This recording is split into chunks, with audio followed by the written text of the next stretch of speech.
everybody, this is Jerry Dean from Missing Persons of America. We're going to go over the Delphi case where this man killed two 13-year-olds at a park in Indiana.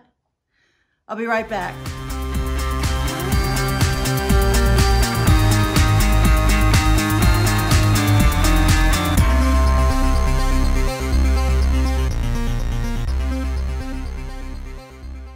So most everyone has heard about this story. It's referred to as the Delfy Murders.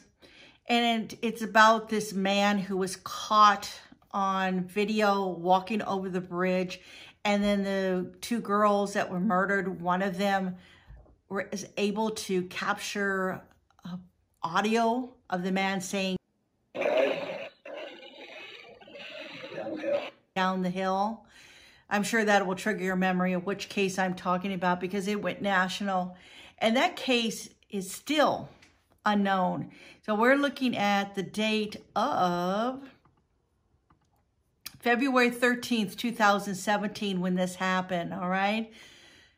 So we're going on 3 years now. And there's been a lot that's happened on this case, but still in the same token, there has been not much that's happened on this case. A lot has happened because there's been many people that were suspected of being this man that was seen in the photo, but no one has been arrested on this case. So we have to go back and let me tell you the beginning of it so you're up to speed on what is going on in this case. So let me go back over the past on this. So on February 13th, 2017, the police in Indiana were looking for a man seen walking near a park trail where two teen bodies were discovered. A man is described as white, dressed in light blue jeans and blue jacket over a brown shirt.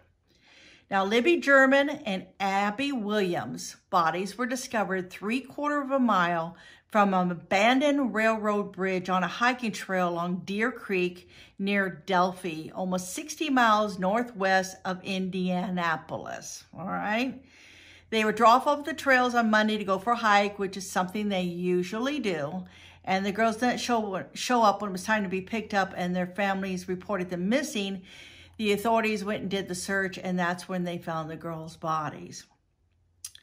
The police released the photo of a man who was on the walking trails during the time the girls were there. They would like to speak with him and ask him, the public, if they recognized the man to let them know so they could talk to him. Over the past few days after reviewing video, the police are more confident that the unknown man had something to do with the girls' deaths and was party to their murders. Now, don't know why they came to that conclusion, but that's what they did.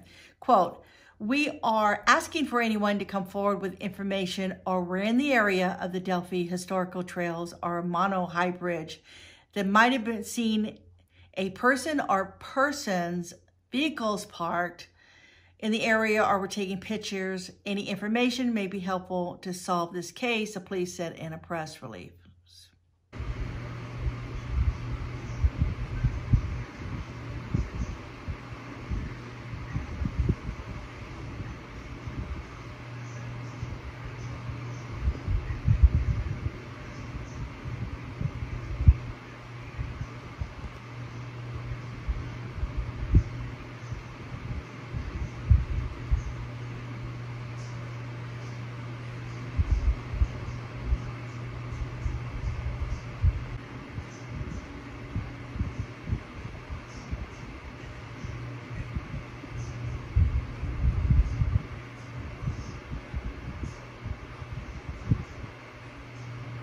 So it was on February 23rd that they released the audio of the man that was suspected of killing Libby and Abby. And it was a very long audio, and they got that from the cell phone that Abby had. She used her phone to record the man.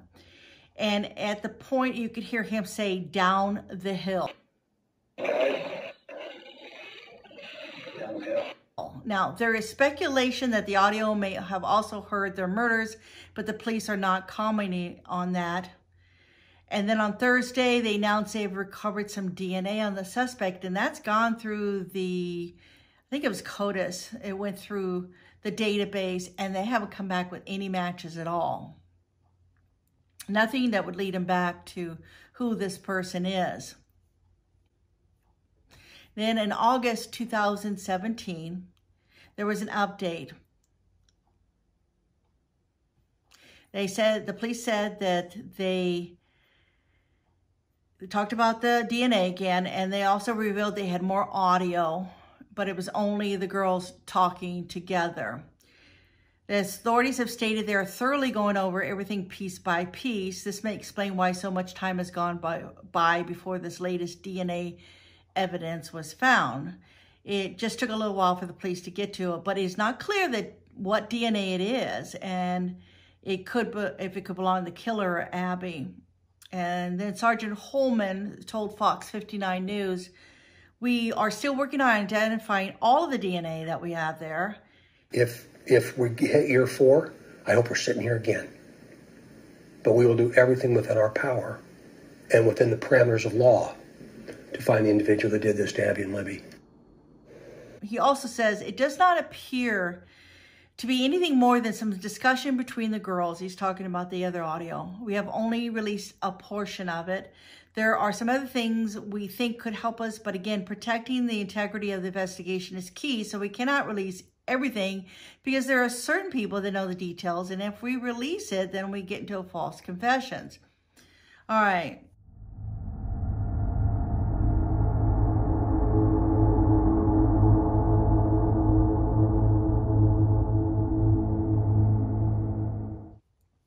So the first one was Daniel Nations. You might have heard his name. He was, on September 28th, the police stated they're now looking at this guy as possibly being tied to the Delphi murders. His name is Daniel Nations, and he's a registered sex offender since 2007, after he was convicted of indecent exposure in Beaufort, South Carolina. The authorities arrested him on Monday in Woodland Park, Colorado, because the Chevrolet Prism with Indiana license plates was identified in several tips regarding menacing complaints in the Mount Herman area in the town of Monument. Some man was using a hatchet to threaten people. Caitlin Nations and two children were also in the car. So I guess his wife and children were in the car. There was also an incident with a bicyclist, Tim Watkins, who was shot to death on a Colorado trail 2 weeks ago that the police are looking into, but they didn't say that it had anything to do with Nations or not. Now, he was driving a car with expired Indiana license plates when he was found. And I said at that time they need to check to see if Daniels was in Delphi, Indiana on February 13th. And I'm sure that's the absolute first thing that the police did. Now, nothing else came up about this. It came up, they identified the guy, said he was arrested, and that was the end of that. So then social media got really excited when they came across this photograph that was posted by Kristen Brown. Now she says, let me read you what she had to say about this. Kristen Brown posted on Facebook a story about what happened when she went to the Cordelia Hills Park in Solano County, California. She posted, "Just a few minutes ago at the park, I caught this man taking videos and photos of my kids and niece and nephews at the park in the playground area. He was in the park grounds with no children with him, and when confronted, told me to mind my own business, that I was paranoid and he was allowed to be at the park if he wants. He didn't delete the photos off his camera, try to say he's police, and then I know nothing about photos and need to shut up. Please share so other parents are aware that this guy is showing up at parks to photograph toddlers." So when they posted the photo, people saw it and they go, oh my gosh, the way he was standing with his hand in the pocket and everything. They were comparing that guy to the man on the bridge with the Delfy murders. Now, as far as I know, I followed this for a while, but as far as I know, I don't believe this man was ever identified who he was. And also you have to keep in mind, he's innocent till proven guilty. But I'm sorry, that's a really strange thing to be doing, to be taking photos of kids that are not yours at the park. I don't know. So there are cases where people will blow a story out of proportion or even a hoax And I had to debate those kind of things, see whether I'm going to post a picture about it or not. And this one seemed to just hold true. And the only thing was they never did find out who this guy was. So we have a photo of Jimmy Duvall. Now, social media was thinking that he looked very similar to the sketch, the black and white sketch that was released of the Delphi murderer. Now, you might recognize this photo that I'm showing you with the cap on. Authorities drew this up, but we don't actually have a photo of this guy that was clear. So they took the one that was blurry and they came up with this photo. They say represents what the man looks like. So when it went out, social media came across the photo of Jimmy Duvall, and they felt there was a great likeness between the two.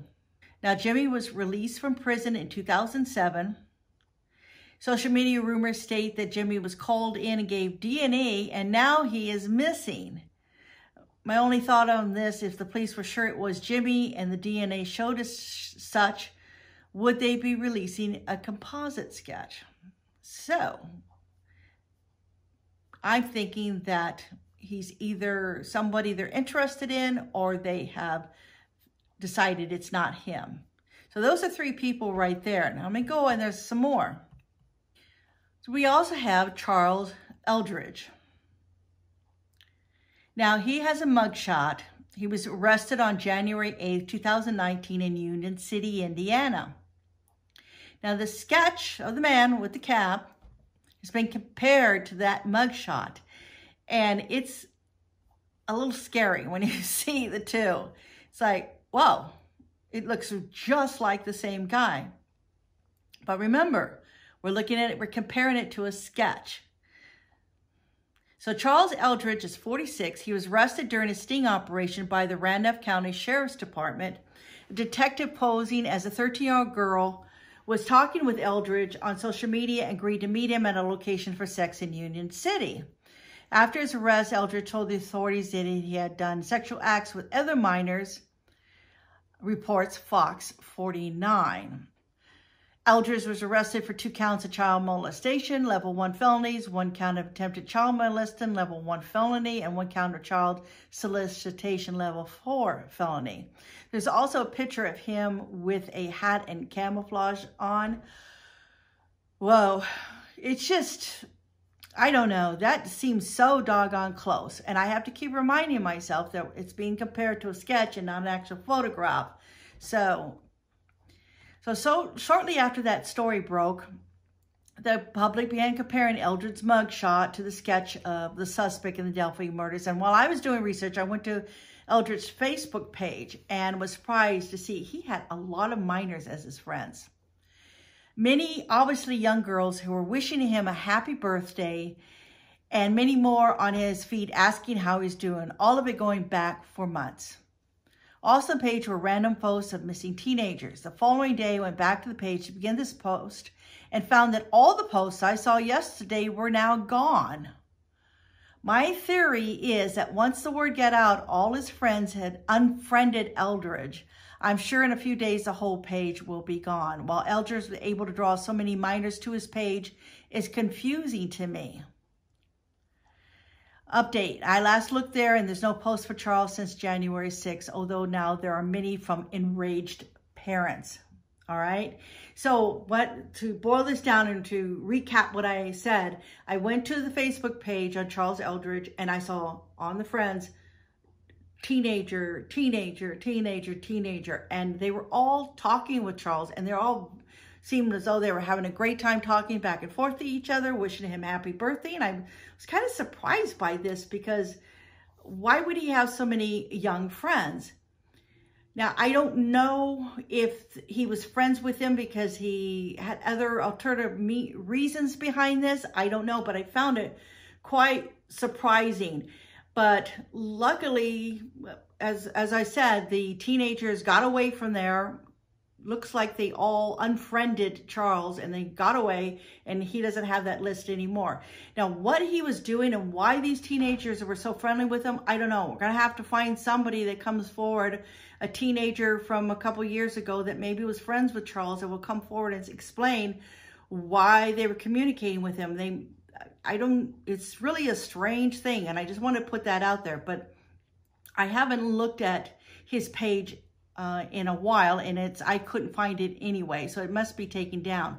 Now, the other thing that was really concerning about Charles Eldridge Facebook page, there was a lot of photos on there, really weird freaking photos. All right, one photo here is of a I don't even know how to explain it. I'll just show it to you.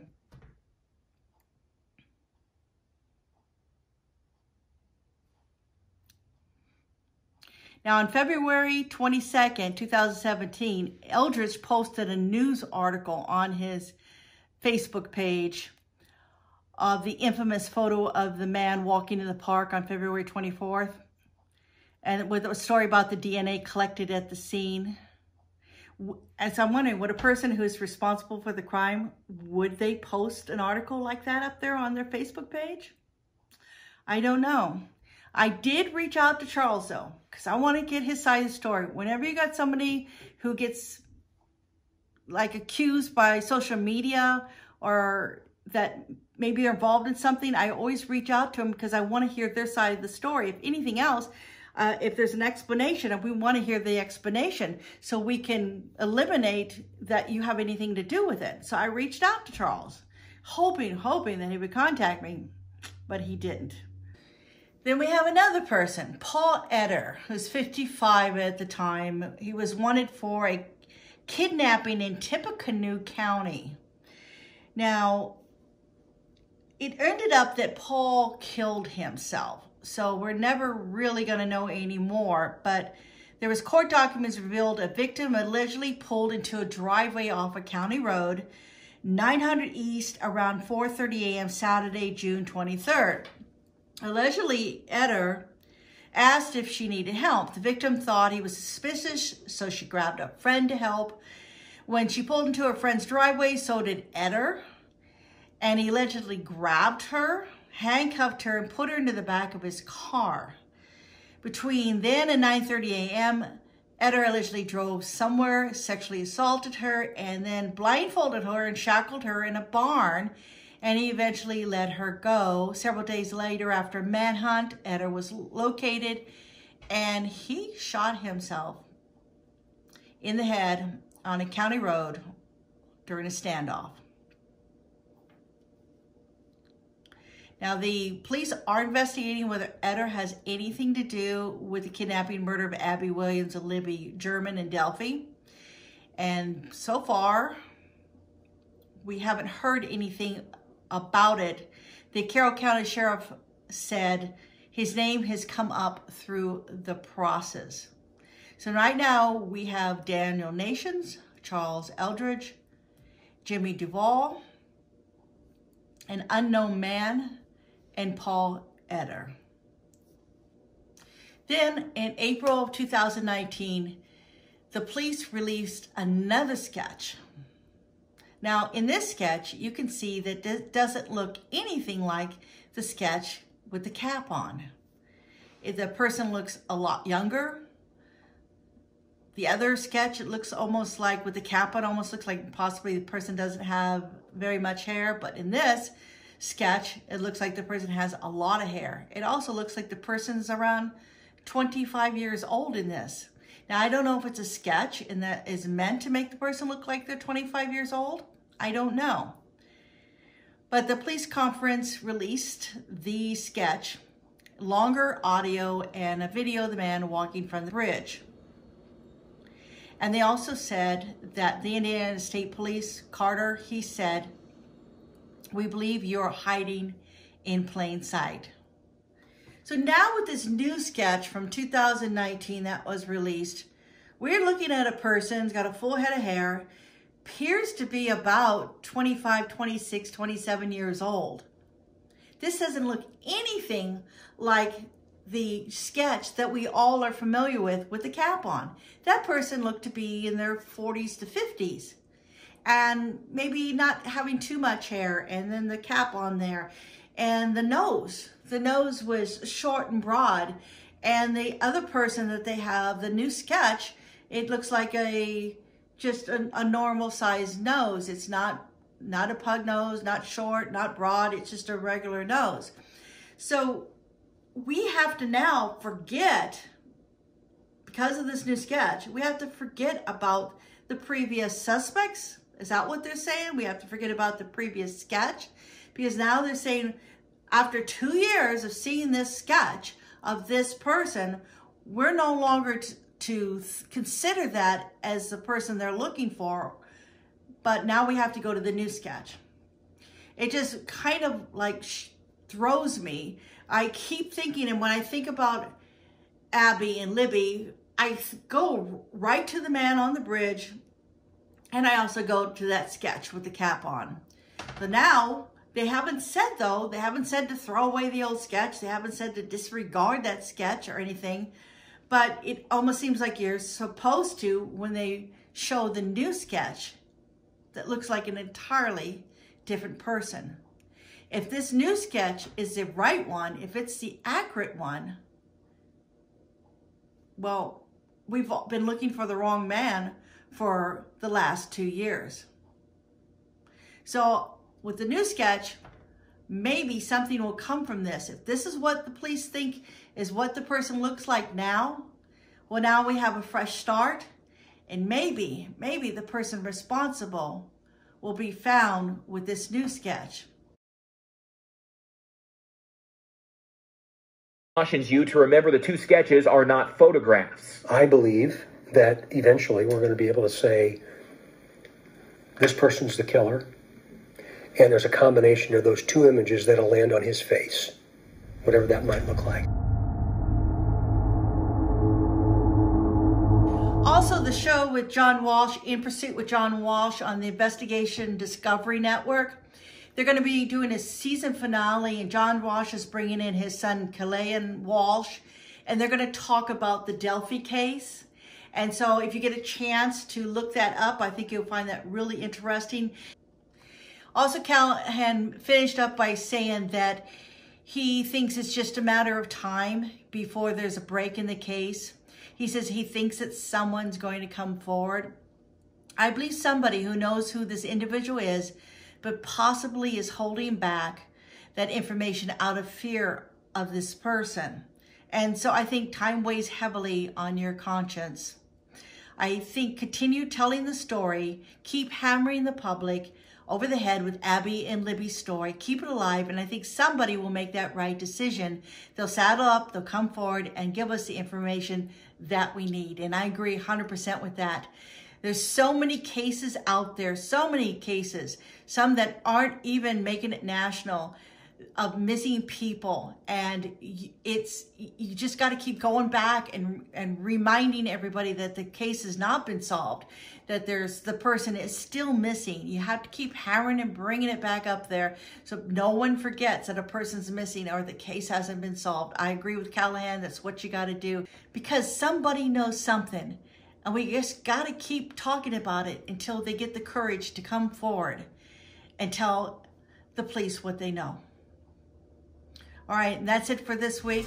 Thank you so much.